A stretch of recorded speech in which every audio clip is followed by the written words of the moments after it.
So, yun po. Ang gagawin po natin ngayon is itetest po natin yung ating busina ng TMX 125 po, no. Ayan, kung titingnan nyo, wala po siyang busina. Ayan, yan po yung mga i-check natin ngayon kung ano po naging cause kung bakit wala po tayong busina. Bago po yung battery natin, yan, tapos yung busina po natin is chinek na po natin kanina kung pwede siya. Dinirekta na po natin sa baterya, no? Hindi na po natin pinakita yun sa video. So goods po yung ating busina. Ang hanapin po natin ngayon yung mga connection niya, no? So nanguna po natin gagawin is baklasin po natin yung headlight housing niya, yung headlight case po niya, kasi nandyan yung mga wiring. Ayan po, i-check po na natin ngayon ang mga socket, no? Yan, kasama po natin si Master Ricky. Yan, so importante po yan, ma-check po natin yung mga socket, isa-isahin po natin yan. Kung minsan kasi dyan po nagkakaroon ng loose contact, no? Yan, kapag minsan nag-asin, yan. Kumisan naman umatras yung isa, nahatak pala, kako pala. So hindi na magko-contact yung dalawang kuryente. Kaya yan po yung una nating isa-isahin ngayon. Yan. So dalawa po ang kuryente ng ating horn. So kagandahan po sa is medyo mas madali siya ng konting hanapin kasi wala siyang polarity. So wala po siyang positive negative, magbaligtad man yan, pwede. So yan, medyo sa initial naman kung titingnan mo, intact naman po ang kuryente natin, no, dito sa loob. So parang malamang sa malamang hindi po doon. So ang susunod naman po natin ngayon titingnan yung kanyang switch na mismo, no? Dito naman ang nagiging cause naman dito is yung poor contact na tinatawag, no? Kumisan halos wala na talaga, kasi ang nagiging cause naman po noon is yung dudumihan na siya o kaya mapupudpud na yung kumokontak dun sa isa.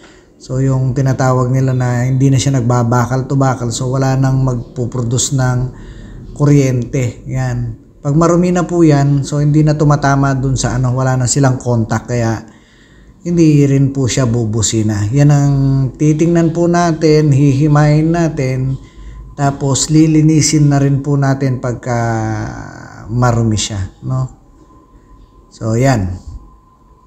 Yan naman ngayon ang kakalasin ni Master Ricky, no?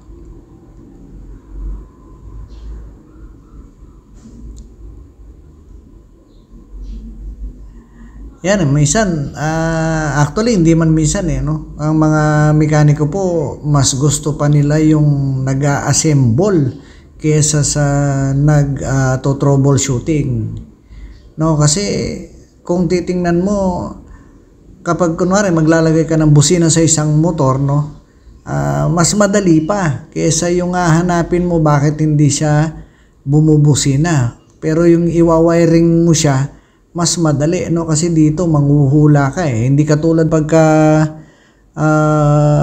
gagawin mo siya, lilinyahan mo siya, mas madali kaysa dito.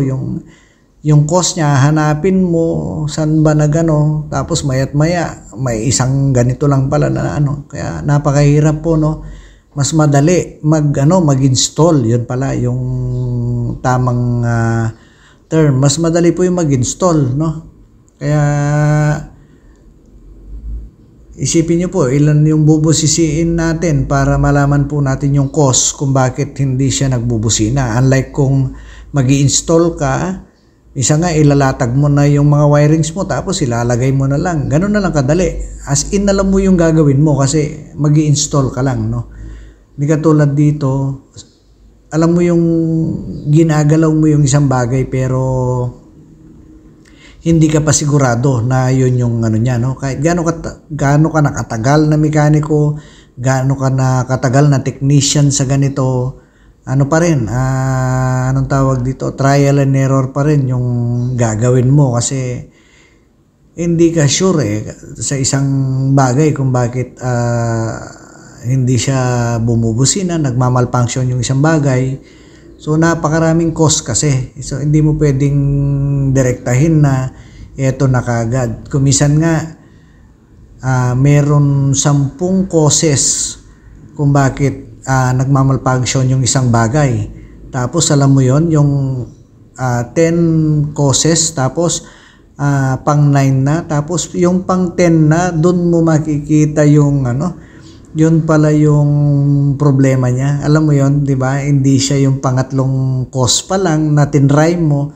At least sana hindi ka na napagod, no? Or hindi na nag-aksaya pa ng panahon, yan. Kaya sana yung umpisa pa lang na cause mo na hinihinala mo na yun yung naging cause niya, yun na sana. Kaya lang hindi trial and error talaga. Yan, di ba? Yan yung sinasabi ko na baka poor contact siya, no?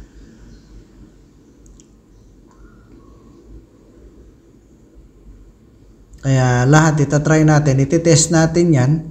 So kung tumutunog naman na siya, ibig sabihin kasi yan direkta na po yan. So ang pagtitest po natin dyan, yan, kumbaga, ang tinitest po natin dyan is kung sira yung switch o hindi. Kasi tapos na tayo sa wirings kanina, no?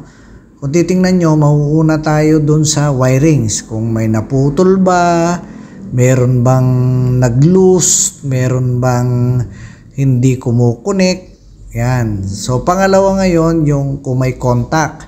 So nakita naman natin kung may contact. Ngayon, ang susunod natin tinatry ngayon, kung irerekta natin, baka mamaya hanap tayo ng hanap yung palang mismong horn switch ang sira, no?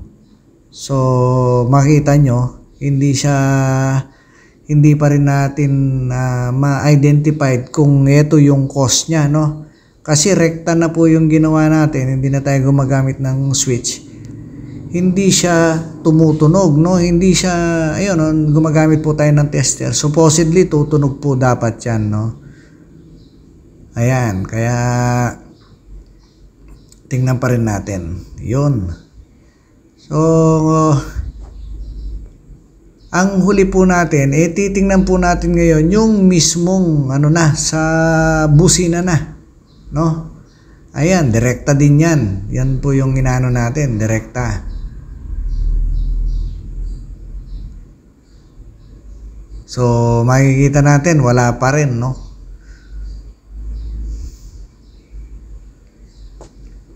Ito, last option na po natin yan ito. Yung na po ito. Yung sa baterya. Ayan na, may hinala na po tayo kung nasaan yung salarin, no?